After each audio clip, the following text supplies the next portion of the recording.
you might wonder how I got selected to do this. I'm not a psychologist, I'm not a psychiatrist. I was an Army officer for a long time.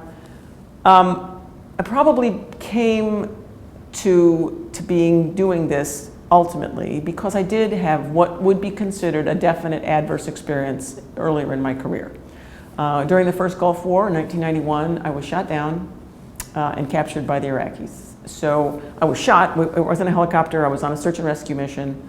I got shot while the helicopter was still flying, and then we crashed, and then I had a concussion, and most people on my crew were killed by the crash, and there were 3 survivors, of which I was one. I'd been shot, I broke both my arms, I had a transected anterior cruciate ligament, I was pretty badly injured, and captured then. Interrogated, kept for a week, ultimately sort of dragged from one bunker to the next. Had a gun held to my head as sort of a mock execution. So most people would say that was an adverse experience in anyone's description. Personally, my training just kicked in, and I just approached that as I approach any problem, whether it's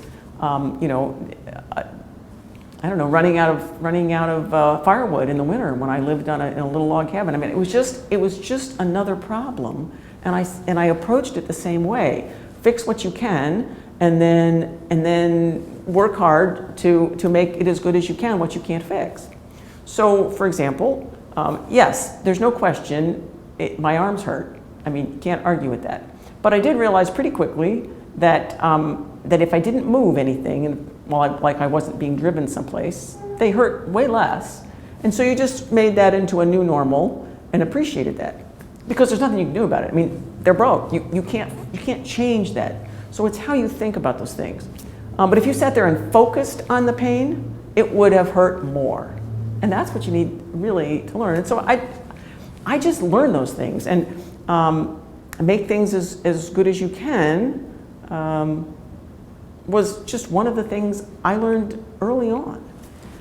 When I got back from, they finally had the big prisoner exchange. They exchanged the Iraqi prisoners for the Americans and the other allies, and I got back to the States, and I just thought I would just go back to work. I didn't really think it was a big deal.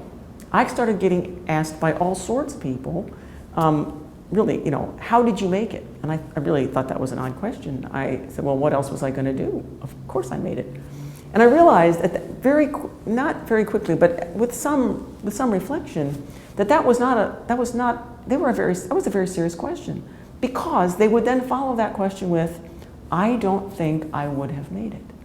Now, I thought that was I thought that was very sad, actually, that there are people who live their lives in fear, who think if something bad happens, I won't make it.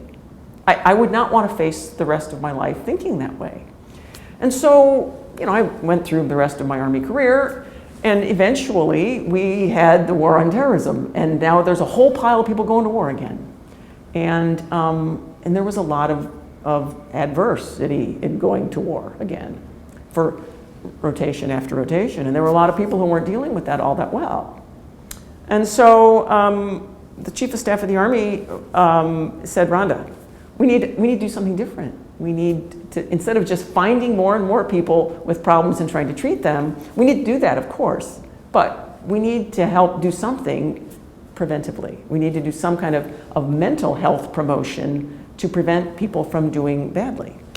And I said, amen, sir, we certainly do. We look at physical fitness. I mean, we assess people, we do PT training every day. We need to do the same sort of thing with mental fitness. And luckily, there are well-researched strategies that will make people more mentally and emotionally strong. Now, those were primarily done, and they were certainly started and promulgated mostly by Dr. Seligman and the University of Pennsylvania, but they've been replicated a lot of places. People have done very similar things. It's basically teaching people these thinking skills and about decision-making, communicating, and thinking.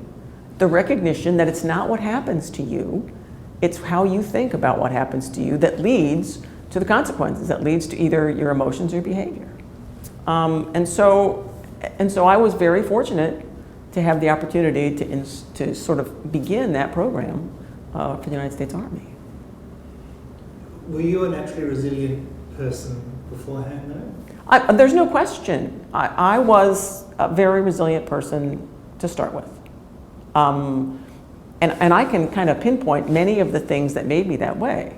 It was having parents that taught me early on that, Rhonda, you can do anything you want, but you can't do everything. So it taught me A, confidence, but prioritization. I had a grandfather who was a Marine in World War II who taught me that, that pride and honor are very important. He used to say that there's worse things than dying. There's living with dishonor.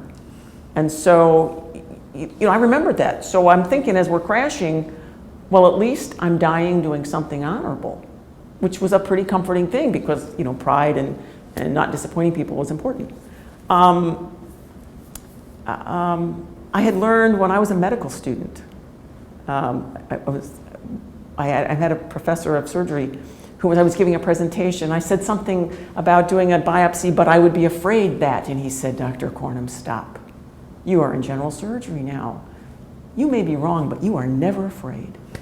And, I've never used the word fear to describe anything since then because it never helps, ever. Now, I've talked about, contingency planning, and I've talked about anxiety, but fear, that gut feeling that prevents you from seeing choices, that's not a helpful thing to feel. So don't. So yes, I had been allowed to fail. I mean, I showed my dogs from the time I was 13. I didn't, the judge didn't care that I was a kid. It was my first dog. I was only going to win if I had the best dog and showed it the best. And so I lost a lot the first couple years, but I got a lot better. And so yeah, I was a resilient person to start with. But now that we know that there are ways to teach people to become more physically, emotionally, and mentally fit, we should take advantage of them. And we should, and even though I was, in fact, a very resilient person, I didn't have a vocabulary. I just did those things, in my mind, it was kind of natural to do them. But I couldn't teach it until I learned the vocabulary to describe it. I just, I could lead by example, but if you don't know how to tell people what steps you take to get there, they can't do them. But that was the beauty of when we started the Penn Resilience Program, which is essentially the same skills that we're teaching now, is that there are certain very discrete, very concrete steps you can take to get your mind thinking the right way. Now, I won't tell you that everybody is going to be like me. I can't take Bambi and make Rambo necessarily. But I can't take anybody and make them able to run a 5-minute mile either. But I can take everybody and make them faster. Just like I can take everybody and make them a little bit, at least, more psychologically fit.